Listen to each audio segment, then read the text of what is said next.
આજના તાજા અને મુખ્ય સમાચાર. રામ મંદિરમાં દાનપેટી ચોરી કેસમાં મુખ્ય સૂત્રધાર અનુકુલ મિશ્રા સહિત તમામ 8 આરોપીની ધરપકડ. સૂત્રોના જણાવ્યા અનુસાર એફઆઈઆરમાં નામ આપવામાં આવેલા તમામ 8 આરોપીઓની ધરપકડ કરી લેવામાં આવી છે અને વરિષ્ઠ અધિકારીઓ દ્વારા તેમની કડક પૂછપરછ ચાલી રહી છે. ઉત્તર પ્રદેશના અયોધ્યામાં આવેલા ભવ્ય રામ મંદિરની દાનપેટીઓમાંથી ભંડોળની ઉચાપત કરવાના મામલે આખરે 20 દિવસની સઘન તપાસ બાદ મોટી કાર્યવાહી કરવામાં આવી છે. મુખ્યમંત્રી યોગી આદિત્યનાથના સીધા આદેશ અને સાઇટના અહેવાલ બાદ આ કેસમાં 8 નામાંકિત કર્મચારીઓ અને અન્ય અજાણ્યા આરોપીઓ સામે વિવિધ એફઆઈઆર નોંધવામાં આવી છે. શ્રી રામ જન્મભૂમિ તીર્થક્ષેત્ર ટ્રસ્ટના સભ્ય કૃષ્ણ મોહન દ્વારા ગુરુવારે સાંજે રામ જન્મભૂમિ પોલીસ સ્ટેશનમાં આ ફરિયાદ દાખલ કરવામાં આવી હતી. સૂત્રોના જણાવ્યા અનુસાર એફઆઈઆરમાં નામ આપવામાં આવેલા તમામ 8 આરોપીઓની ધરપકડ કરી લેવામાં આવી છે અને વરિષ્ઠ અધિકારીઓ દ્વારા તેમની કડક પૂછપરછ ચાલી રહી છે. જોકે આ એફઆઈઆરમાં સંપત રાય, ડોક્ટર અનિલ મિશ્રા કે ગોપાલ રાવ જેવા ટ્રસ્ટના ટોચના પદાધિકારીઓ આરોપી તરીકે સમાવેશ કરવામાં આવ્યો નથી. તપાસ દરમિયાન પકડાયેલા સ્ટાફ સભ્યોમાં મંદિરના સંચાલન અને ગણતરી પ્રક્રિયા સાથે જોડાયેલા લોકો મુખ્ય છે. 1. રામશંકર યાદવ, તેનું ટ્રસ્ટના જનરલ સેક્રેટરી. ચંપત રાયનો પૂર્વ ડ્રાઈવર જેની પાસે દાનપેટીઓની ચાવીઓ રહેતી હતી. 2.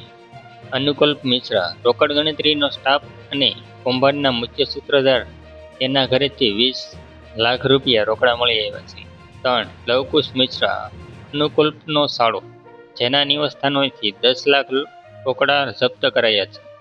4. મનીષ યાદવ, ટીટુ યાદવનો ભત્રીજો, જેની થોડા મહિના પહેલા જ ભરતી કરાઈ હતી.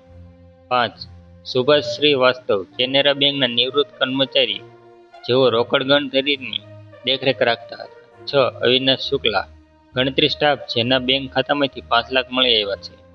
7. કરુણેશ પાંડે અને 8. રામાશંકર મિશ્રા, રોકડ ગણતરીમાં સામેલ અન્ય કર્મચારી. આરોપીઓ સામે ભારતીય ન્યાય સંહિતા અને ભ્રષ્ટાચાર નિવારણ અધિનિયમ અત્યંત આકરી કલમો લગાવવામાં આવી છે, જેમાં મિલકતની ચોરી, વિશ્વાસનો ગુનાહિત ભંગ, જેમાં આજીવન કેદની જોગવાઈ છે, ચોરીનો મામલો છુપાવવો, ગુનાહિત કાવતરું, સંગઠિત જૂથ તરીકે ગુનો કરવો અને પૂંજાના સ્થળેથી ચોરીનો સમાવેશ થાય છે. આ ઉપરાંત સરકારી ટ્રસ્ટના ભંડોળનો દુરુપયોગ કરવા બદલ ભ્રષ્ટાચાર નિવારણ અધિનિયમની કલમ પણ લગાવવામાં આવી છે.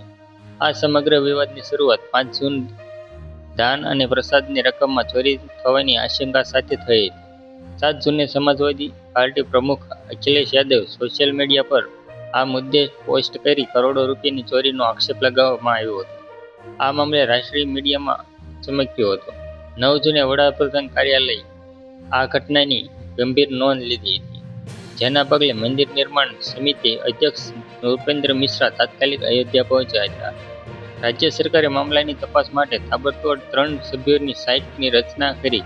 સીટુએ 15 જૂને 20 જૂન દરમિયાન રામ મંદિર સંકુલમાં ડેરા નાખીને બેંક અધિકારીઓ, ખાનગી કેસ ગણતરી એજન્સીઓ અને ટ્રસ્ટના પદાધિકારીઓ સહિત આશરે 150થી વધુ સ્ટાફ સભ્યોના નિવેદનો નોંધ્યા હતા. આ નિવેદનોના કેસ વેરિફિકેશન, ખાતા વેરિફિકેશનોની તપાસ, મોટો વિરોધાભાસ અને નાણાકીય ગેરરીતિ પકડાઈ હતી. 23 જૂને સાઇટ કે ગૃહ વિભાગના અધિકારી મુખ્ય સચિવ સંજય પ્રસાદને 20 પાનાનો પ્રાથમિક અહેવાલ સોંપ્યો હતો. આ અહેવાલના આધારે મુખ્યમંત્રીની મંજૂરી મળ્યા 15 જૂને વિવિધ કેસ દાખલ કરવામાં આવ્યો હતો. અધિકારીઓના મતે આગામી દિવસોમાં તપાસ જેમ આગળ વધશે તેમ આ કૌભાંડના આરોપીઓની સંખ્યા અને રકમનો આંકડો હજી વધુ શકે છે.